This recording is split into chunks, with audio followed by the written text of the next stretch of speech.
Para entender um pouco mais qual que é o impacto da obesidade nos problemas que nós temos, como, por exemplo, essa disfunção hipotalâmica que eu falei há pouco, nós aqui na Unicamp fizemos, há alguns anos atrás, um estudo de pesquisa, feito por alunos e pós-doutorandos aqui da Unicamp, e esse estudo tinha por objetivo avaliar como que está o hipotálamo dessas pessoas obesas no momento em que elas são obesas e depois que elas perdem muito peso.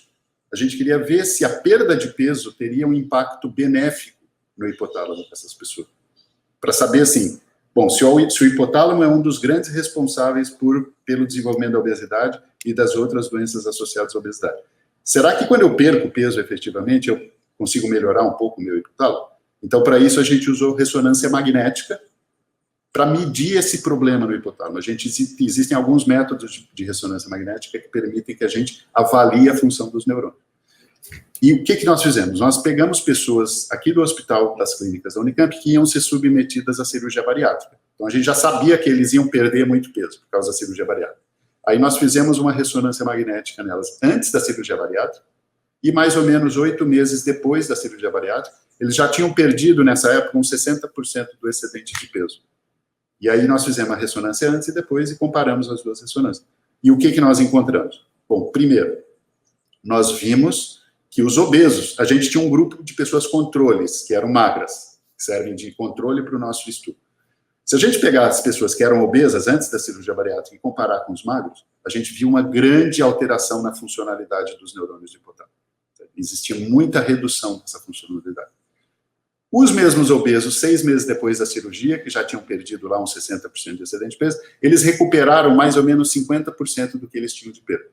Eles não ficaram iguais aos magros, mas eles se aproximaram um pouco dos magros. Então, a gente, com esse estudo, pôde concluir algumas coisas. Primeiro, que dá para estudar o hipotálamo de pessoas obesas usando um método que é pouco invasivo. É um método caro, é lógico, mas ele é pouco invasivo. Ele não se aplica à prática clínica. Nenhum paciente que vai no consultório do médico, do nutricionista, precisa fazer isso. Ele se aplica à nossa capacidade de entender o problema. Então, dá para medir esse problema usando ressonância.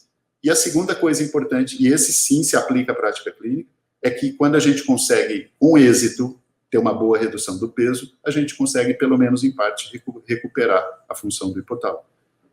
Isso estimula, é lógico, mais a gente buscar soluções para a obesidade, porque a gente consegue, pelo menos em parte, voltar para um estado próximo da normalidade. Cirurgia bariátrica não é a solução para esse problema, é lógico. Ela é reservada para pacientes com muita obesidade e que tenham muitas comorbidades, e é lógico que mesmo que fosse a solução, nós nunca conseguiríamos operar todo mundo no mundo.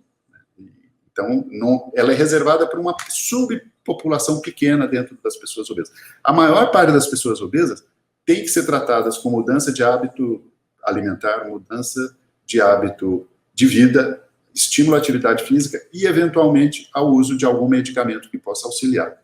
Nós estamos passando por uma revolução farmacológica nesse sentido, medicamentos excepcionais e muito mais seguros do que os antigos medicamentos estão entrando no mercado, e isso certamente vai colaborar muito para que a gente possa tratar de forma mais adequada os pacientes.